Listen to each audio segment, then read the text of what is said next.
Drive past your local dealership this week and look past the front row. Way in the back, there are brand new cars that have been sitting since winter. Same spot, same dust line on the glass. Right now, there are over 2 million brand new vehicles parked on dealer lots across America, and on some of them, the clock has been running for more than a year. Here's what the window sticker will never tell you.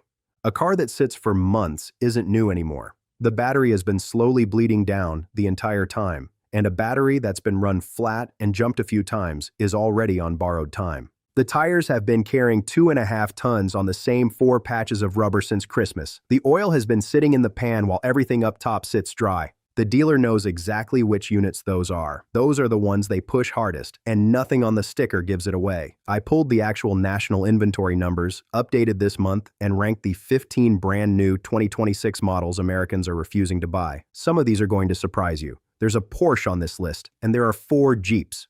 5 if you count the stretched one. That Dodge Charger on the thumbnail, that's number 1. Almost 11,000 of them are sitting unsold right now, more than a full year of supply. And when we get there, I'll tell you exactly how an American icon became the car nobody wants. If you're keeping your old car forever, this list is pure vindication. If somebody in your family is about to walk onto one of these lots, it's leverage. Let's count them down.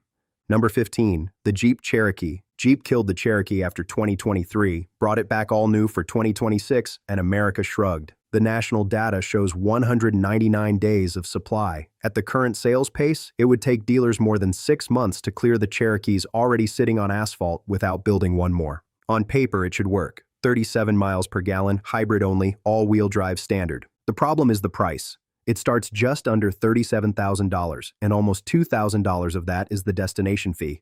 Thousands more than a RAV4 hybrid that does the same job with a 25-year head start on hybrid reliability. Here's what sitting does to that brand new hybrid, because this applies to every car on this list. The 12-volt battery bleeds down week after week from electronics that never fully sleep. Lot crews jump them or throw them on a charger, and a battery that's been run dead more than once has already lost a chunk of its life. You buy the car in June, and by November, you're paying $250 to $450 for a new battery on a vehicle with 800 miles on it. Ask when the car actually arrived on the lot. Make them look it up. Number 14, the Jeep Grand Wagoneer.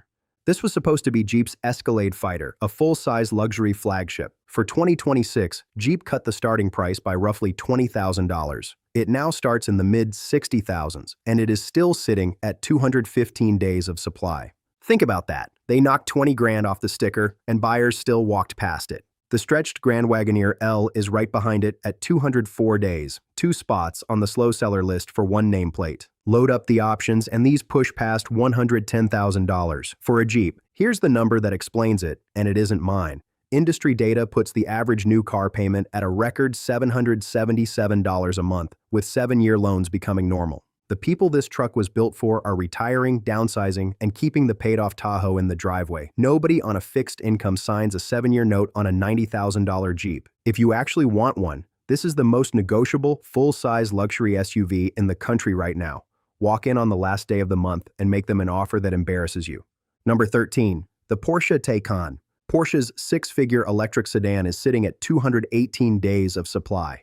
Here's the comparison that tells the whole story. Toyota dealers are running about 33 days of inventory. Lexus is at 28. Those cars sell almost as fast as the trucks can unload them. The Taycan sits 7 times longer. Same economy, same interest rates.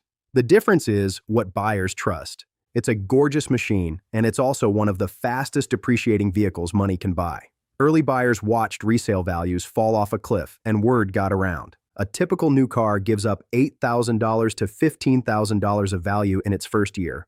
On slow-selling luxury EVs, it can be a multiple of that, and the market has done the math. An electric car that sits is its own special problem. Lithium batteries age just sitting there, and they age fastest parked near full or near empty for months at a stretch. If someone in your family is shopping one, have them ask for the build date and a battery health report before anyone talks price. Number 12, the GMC Savana Cargo, the work van, 220 days of supply. Here's my question for you, and I want an honest answer down in the comments. When's the last time you saw a brand new Savana in the wild? Not a rental, not a 10-year-old plumber's van, a new one. Exactly. This van launched in 1996 and hasn't had a real redesign since 2003. GM has been selling essentially the same box for 30 years, while Ford and the Europeans moved on to modern vans. The tradesmen who kept it alive are retiring, and the young outfits are buying Transits and Sprinters. A heavy van is the worst thing on a lot to let sit. All that weight parked on the same 4 contact patches for months flat spots the tires. Sometimes they round back out once the rubber warms up. Sometimes you're the one buying a new set at $700 to $1,200, wondering why a brand new van thumps down the highway. If you run a small business, this is bargaining season. Everyone else already left the table. Speaking of work vehicles, the next one stings because it's a truck people genuinely love and it's sitting anyway. Number 11, the Jeep Gladiator, a pickup with a Wrangler face. When this thing launched in 2019, dealers were slapping markup stickers on it and people paid. Today, it's sitting at 222 days of supply. A retired firefighter I know up in Boise wanted one from day one. Back in 2021, the dealer wouldn't come off sticker, wouldn't even talk. He kept his old truck and waited. This spring, that same dealership called him, twice. That's the whole market in one phone call. The Gladiator never solved its own math. It costs real truck money, tows less than the domestic half-tons, and rides like the solid axle Jeep it is. The people who wanted one bought theirs years ago, and the factory kept building them. If you're the one holding a paid-off truck, you're in the firefighter's seat now. Start the conversation $4,000 to $7,000 under sticker and let them counter. Right now, saying no is expensive for them, not for you. Here's the strange one, though. The next car is actually selling by the thousands, and it still can't get off the lot. Number 10, the Buick Envision. This one breaks the pattern, and that's exactly why it matters. The Envision moved 2,648 units in the last 45 days. Real volume. It still has 227 days of supply because the lots are stacked that deep. That's not a demand problem. That's an overproduction problem. They built and shipped far more than even loyal Buick buyers can absorb. Here's the part that stings if you grew up with these. The Envision is built in China and shipped over. Buick's customers are people like us, folks who remember when a Buick was a flint-built living room on wheels. The brand keeps testing the loyalty it depends on. Every month one of those units sits, the dealer pays interest on it like a mortgage. That pressure rolls downhill to the sales desk at the end of every month. If an Envision is on your list anyway, inventory this deep usually means $3,000 to $5,000 in combined incentives before negotiation even starts. Check the manufacturer offers first, then stack your discount on top of them. From a car that sells and still sits, to a car that barely sells at all. Number 9, the Alfa Romeo Stelvio. 229 days of supply, and here's the number underneath it. 36 sold nationwide in 45 days. Fewer than one a day across the entire country. The Stelvio is a genuinely beautiful SUV that drives like a sports car, and buyers still walk past it because the ownership math scares them more than the styling tempts them. Alfa has one of the thinnest dealer networks in America. If something acts up, the nearest service department can be 2 hours away, the part can be on a boat, and the loaner is a maybe. European luxury out of warranty commonly runs owners $2,500 to $4,000 a year once the bills start. Buyers know it, so resale craters, and cratered resale is exactly why nobody buys new. It's a loop the brand can't escape. If you love these, and some people truly do, buy the 3-year-old one somebody else already depreciated and line up a good independent European shop first. Number 8 might be the most recognizable vehicle on this entire list. You'd swear it was immune. Number 8, the Jeep Wrangler 2-door. The icon itself, 230 days of supply. The 4-door Wrangler is nowhere on this list. Same name, same face, same ladder frame. One of them sits while the other one sells. That gap tells you what buyers actually want. The Wrangler's legendary resale reputation was built after the 4-door became the family default. Room for grandkids, room for dogs, doors for everybody. The 2-door sticker's a few thousand less up front and gives most of it back at trade-in because the used market wants back doors too.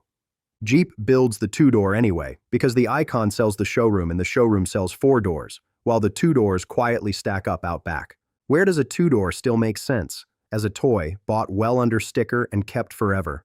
As your only vehicle, the market has already voted. Number 7 wears a badge that used to mean something, and a price tag that still thinks it does. Number 7, the Maserati Grecale. 233 days of supply, 48 sold in the last 45 days, nationwide, barely one a day. A retired bank teller I know in Knoxville lives a block off the dealer row, and she walks that strip every morning. She says the same line of Grecales has been parked nose out since March. She knows because one of them is a green she'd never seen before, and it hasn't moved an inch. That's not a showroom. That's a museum. Underneath, the Grecale shares its bones with the Alfa Stelvio you heard about 2 spots ago. Same corporate family, same thin service network, wearing a Trident badge and a bigger sticker. Buyers with Maserati money cross-shop Porsche, and the Macan spent years earning what the Trident spent years burning. Luxury inventory, this slow often carries $7,000 to $12,000 in discounts and incentives before you push back even once. If the badge truly speaks to you, make the badge pay for itself. The next badge is bigger, the sticker is higher, and the number is somehow worse. Number 6, the Mercedes-Benz EQS. This was supposed to be the future. The electric S-Class, the flagship. 243 days of supply and 60 sold in the last 45 days across the entire country. A sedan that starts north of $100,000, moving at roughly 1 car per state per month. Mercedes bet its flagship on a jelly bean shape the loyal buyers never asked for, and the loyal buyers answered by keeping their S-Classes. The depreciation is the quiet scandal here. Lightly used examples routinely trade around half of what the first owner paid, some of the steepest value loss in the entire luxury market. The lesson is older than the car. Never buy the first big swing at a new idea with your own retirement money. Let somebody wealthier absorb that curve for you. You're past the halfway point, and the numbers only get uglier from here. I pull data like this every single week. The rankings dealers and manufacturers would rather nobody made. So if that's worth something to you, the subscribe button costs nothing and never depreciates. Number 5 is a German family hauler with a heat problem baked into its design. Number 5, the Audi SQ7. 255 days of supply, 71 sold in 45 days. The SQ7 is a 3-row family SUV with a twin-turbo V8 stickering in the mid-90s before options start piling on. Here's the mechanism buyers eventually figured out. That V8 is a hot V design. Both turbochargers sit in the valley between the cylinder banks, in the hottest spot on the engine, buried under the intake plumbing. Heat is the slow killer of everything rubber and plastic around it, and when anything in that valley needs attention, the labor bill starts long before the part does. European dealer labor runs $175 to $250 an hour, and valley work is measured in days, not hours. Beautiful engineering, expensive geometry. Buyers at that altitude want either genuine comfort or a Porsche badge, and the SQ7 is a costly compromise between the two. If you want the Q7 experience, the standard V6 car does most of the job without the valley of heat. Number 4 isn't an SUV at all, and in 2026, that's the whole problem. Number 4, the Alfa Romeo Giulia. 270 days of supply, 25 sold in the last 45 days. 25, that's not a slow seller, that's a rounding error. Here's my challenge to you, and be honest with yourself. When did you last see a Giulia in traffic? Not at a car show, on the road with a real person driving it. Most folks can't answer, and this is the second Alfa Romeo on this list. The whole brand is sitting, not one unlucky model. The Giulia is a $45,000 to $55,000 Italian sports sedan in a country that stopped buying sedans, sold by a brand America never fully trusted, with resale that evaporates the moment you sign. Car magazines call it the best handling sedan money can buy. Car people don't buy it either. They recommend it to strangers on the internet and drive home in something German or Japanese. If a driver's sedan is what you actually want, this is the cheapest path into one. 3 years old, half price, and a good independent shop on speed dial. The final 3 are where this list turns historic, and the first of them is a car you may have never heard of, from a brand your grandkids swear is the future. Number 3, the Polestar 4. 318 days of supply. If you've never heard of it, you're most of the reason it's on this list. Polestar is Volvo's electric spin-off, owned by China's Geely, and the Polestar 4 is its mid-50,000s electric SUV coupe. It's also the car with no rear window. That's not a joke. There's a camera and a screen where your mirror used to work, and you cannot turn your head and see out the back of your own car. 50 years of driving instinct, deleted by a design department. The national number is 318 days, but here's the comparison that shows how deep this goes. In New Jersey, the Polestar 4 is sitting on 585 days of supply, a year and a half of inventory in one state. Somewhere between the factory and the customer, nobody stopped to ask whether anyone actually wanted this. 2 cars left, and the only thing standing between the next one and the number 1 spot is an American muscle car. Number 2, the Volkswagen ID.4. 349 days of supply, 151 sold in the last 45 days. The ID.4 was Volkswagen's big electric bet for regular families, And for a while, the $7,500 federal tax credit did the heavy lifting. That credit ended last fall, and the floor gave out. Here's the number that makes this bigger than one model. Kelley Blue Book pegged Volkswagen dealers at the highest average inventory of any brand, 143 days across the lineup when the industry norm is around 75. The ID.4 is simply the deepest end of a brand-wide pool. Remember the lot rot math from the top of this video. A year of supply means real cars sitting through real seasons. 12-volt batteries going flat, big batteries aging at whatever charge they were parked at. If there's one car on this list to demand the build date on, it's this one. One car left. You already know its name. Now let me show you exactly how it happened. Number 1. The Dodge Charger. 385 days of supply, 10,796 brand new Chargers parked on dealer lots across America, and 1,261 sold in the last 45 days. At muscle car money, that's roughly $500 million in metal, baking in the sun, the slowest selling new vehicle in the country. Here's the mechanism, because this didn't happen by accident. The Charger's entire identity was the V8. The Rumble was the product. The car was just the box it came in. Dodge retired the Hemi, killed the old car, and launched the new Charger as an electric vehicle first, a muscle car that hums, with a speaker doing an impression of an engine. The buyers this car was built for, the folks who waited 30 years to finally afford one, took one look and kept their money. You can't sell a heartbeat back to people as a sound effect. When the gas version finally arrived with a twin-turbo 6, sales jumped. Reports put the gas car's surge around 400%, while the electric one collapsed. Jumping 400% off the floor still leaves you near the floor. The faithful wanted 8 cylinders, and no 6 with 2 turbos was going to close that wound. So now, almost 11,000 of them sit. Batteries bleeding down, tires flat spotting under all that weight, dust lines forming on the glass. Everything from the top of this video multiplied by 10,796. Next time you drive past that dealership, look at the back row again. Now you know exactly what you're looking at, and why the paid-off car in your driveway was the smartest deal on this entire list. You weren't wrong about new cars. The inventory numbers just agreed with you, in writing. If somebody you love is about to walk onto one of these lots, send them this video first. Then watch the one on your screen right now, where I break down the 9 most dangerous features built into these new cars, the ones quietly destroying their reliability from day one. I'll see you there.